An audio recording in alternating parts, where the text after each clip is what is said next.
This man is the world's greatest swordsman, but he's haunted by the mistakes of his past. Our story begins with a plague ravaging a village.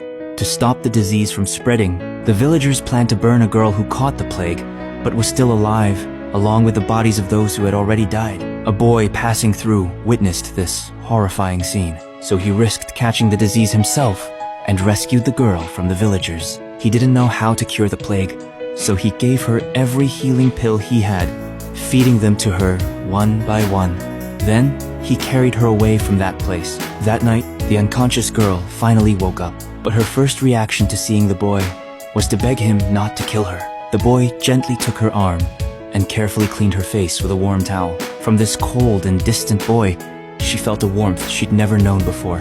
Looking at this pitiful girl before him, the boy remembered his own past. He was an orphan, once saved by an old man who took him in. From then on, the old man raised him as his own. But tragedy struck. One day, the boy watched helplessly as his guardian was murdered by an enemy. Too weak to fight back, all he could do was hide.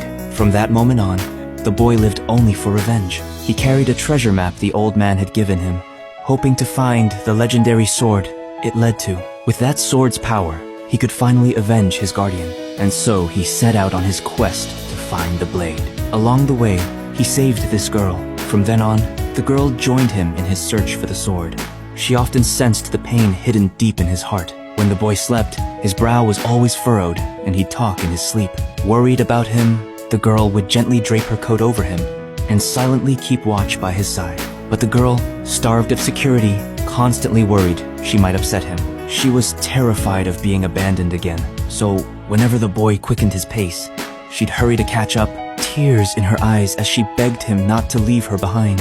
One morning, the boy woke from another nightmare. But the girl, she always woke before him, because she was terrified he might abandon her while she slept. The girl poured him a bowl of water, her hands red and raw from the cold. She'd gone outside to gather ice, then boiled it into drinking water. The boy thought his life had become nothing but hatred. But during this journey, something in his heart seemed to brighten, thanks to this girl who'd appeared in his life.